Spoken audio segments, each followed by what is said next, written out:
Hello my scrappy friends and welcome to my channel again today. This new share is for Cut to You and I have created another 12 by 12 page, and it is this page using the May Your Everyday Sparkle cut file, which was new for July. I'm just going to quickly jump in and say it is the school holidays still, and I wanted to get this voiceover done so my kids are up and about. Hopefully they don't make too much noise, but there may be more background noise than normal. So I've cut this cut file on smooth white cardstock, and I showed you the photo I'm scrapbooking and the collection I'm using. Hunter asked me to use that collection. He saw the butterflies and went, "Oh, use those papers, Mum." So bless his little cotton socks. As you can see, what I've got here is my cut file and my Distress Oxide sprays. I've used 4 colours: Faded Jeans, Cracked Pistachio, Peeled Paint and Mermaid Lagoon. And you can see I've just literally sprayed straight over the top of this cut file. I've added water, I've added some more colour, and yeah, this is pretty much exactly how I coloured it. I'm going to grab my heat tool and start drying that off. As I was drying it off, I kind of went, oh my gosh, that's a big waste of all this product. So I grabbed another piece of smooth white cardstock, spritzed it with water. I've done nothing to this cardstock. And you can see I'm just stamping, pressing my cardstock onto that, and I'm going to dry that off. I'm going to do that a few times until I get all the colour off the mat. I got as much colour off the mat as I could, and then I peeled off my wet cut file, and then you can see I just used that paper to soak up some more. What I've got here is a little tutorial. I ended up cutting the insides to back the cut file, and you can see I have firstly I did a right click and release compound path, and you can see I'm going in and I'm removing each piece, the extra bits that I don't want cut. I'm going to select four of those stars there and then delete the rest. I've gone through all those words and deleted out all the inside bits that I don't want. I'm going to zoom in, I think. No. So the compound path has been released on this, and then I've gone to the offset menu, and I'm going to go 0.08 inches for my offset. I'm going to remove, so that's the one, that's my offset file at the top. So I've moved that, and then I've selected all of those letters and deleted those because I don't need them anymore. And I've moved that up to the top. Now I'm planning on cutting on a 6x8 piece of cardstock, so I'm just measuring out what a 6x8 piece of cardstock, well, pattern paper is going to look like. And I've got my stars here that I've copied and pasted, and I'm going to move those onto where the 6x8 page is and get that to cut. So I'm back again at my desk. My cut file is all dry. I love how this turned out. The colours are so beautiful, and I love the kind of chalky look that you get to the oxide sprays.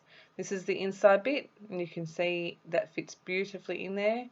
I did make it a tiny bit too big, and I do have to do a little bit of trimming, but it fits exactly how I wanted it to. Now I did size all this up in my Silhouette software before I cut anything, so I did know how the file was going and where my photo was going.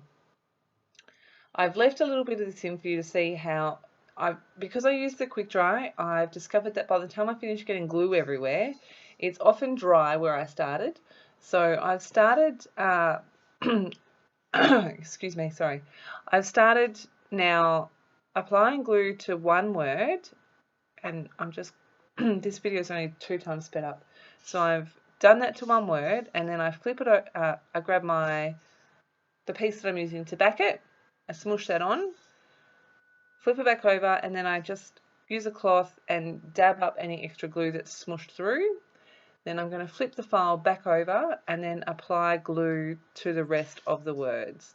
You can probably see that I've switched my bottles back over. I decided I really don't like the fine liner bottle. I don't like it. That's just my opinion. Here I am just tidying up those few bits of extra cardstock, pattern paper even. And here is my Cocoa Vanilla Studio Happiness Collection. I am going to flip through and work out which pattern paper I want to use for my background. Did toy with this idea, but it wasn't right. I do like this blue, but then my cut file kind of blends in as well. That rainbow is beautiful. And then the blue hearts was the last paper, so the blue hearts it is. I have no issue whatsoever using hearts and stars together, so I'm just going to roll with it.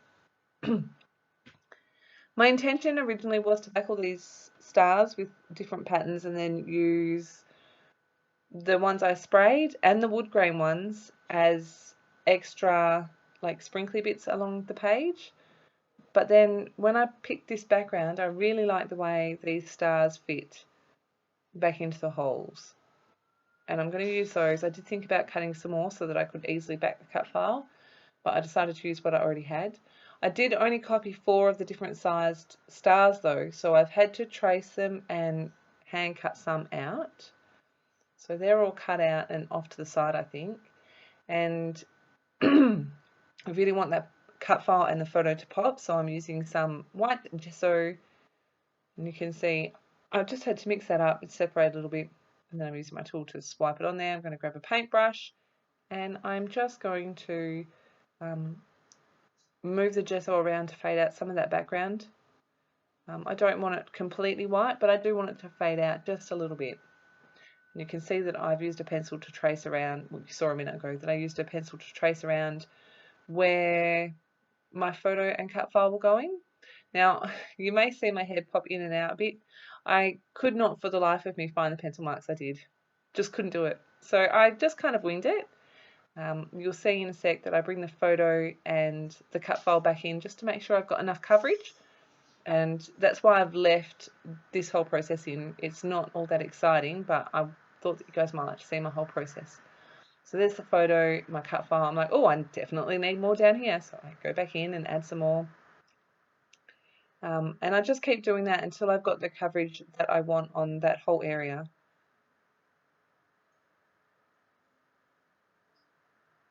I'm going to bring it back again. You can see I need more up on the top right. You'll have to excuse me, I think I'm getting sick again. I'm not happy. So I'm just going to keep going with that gesso. There's not much of it left. But you can see I'm just flicking the ends and then using my finger as well to kind of smudge the edges out a bit. Here it is all dry. I'm going to use the same oxide sprays that I used before. But first, so if you've been following me for a little while, you will know that I do not like when my splatters are no longer splatter shaped. So I've grabbed a washi tape and I have just folded it over back on itself so that my paper lies flat on my desk so that my splatters stay splatters. I've just used the 4 colours again. I sped up the next 3 to super quick. Excuse me. And it's really interesting watching these oxides dry. They go on one colour and dry a different colour. It's really quite interesting. I love it. So I'm just going to do splatters with all 4 of those colours again. My Mermaid Lagoon, this one, it leaks. It's the only one that does, but that's okay. And look, I had blue hands for 2 days. I couldn't get it off. I think this last one is Faded Jeans. And so I'm going to, once these are all splattered, I didn't want to lose any of the saturation of colour, so I leave the page to dry, I think. Make sure that I've got enough on there, add in a few more. And then I felt I had too much blue and not enough green. Pardon me. And there you go, it's all dry now. I'm going to add some foam to the back of my cut file. Again, I do not make you watch all of this. It is not exciting. It's not exciting to do. It's not exciting to watch. I'm going to stick down the stars that I hand cut. Now,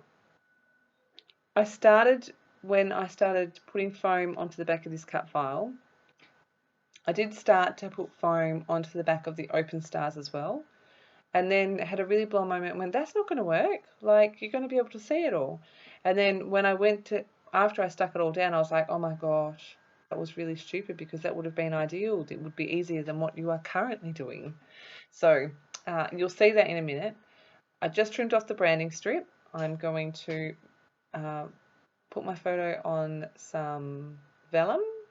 I'm going to use my ruler to tear the edges of that, just for a little bit of extra texture. There's not a lot on this page happening, so I just thought that little extra detail would be nice. And that gets stuck straight to my background.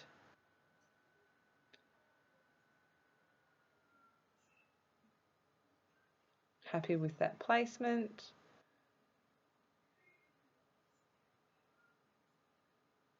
No, I'm happy with that placement, apparently. You can see me tapping. I'm like, is that right? Is that where I want it? I'm going to peel off the backing on the stars that I added on. And then I'm going to, so I've put glue all over the back of that cut file, and I'm using my T-square ruler. I want this to be straight. I've already glued my photo down, and so I'm just gluing my cut file down as well. I have put little foam pads on the back of all of my stars, which are here, and it's just a jigsaw puzzle. I'm just putting them all back in. Gwen, you're a genius. You only made like 4 different size stars, which was clever, because I didn't, you know, and they're all the same size, so that makes it a lot easier. So you can see here I'm going, oh, this isn't working. My cut file's sinking down around those stars. So what I do is I get some foam tape, some more of these little foam pads, and try to get it all to stick so that it's the same level as everything else.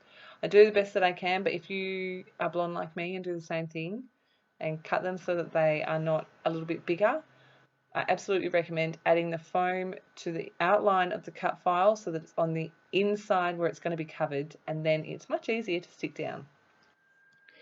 I've gone through the Cocoa Vanilla Studio Happiness Ephemera Pack. I felt like this page already had a lot happening with that cut file. We did have a lot happening, but I didn't want to add too much more. So I've got 2 banners, and I'm adding in 2 labels. These are the freebies by Caitlin Schaefer. I've had a stash of these for years. I love them. And I'm going to add my journaling to the bigger one. I think it says something like a favourite photo of you from your 2nd birthday or something to that effect. I've stuck down the other label and added the date to that. I'm going to use my acrylic block to make sure that stays. I'm using the same pen I used to journal with, and I think it just says photo by, I can't remember if I wrote Grandad or Graham,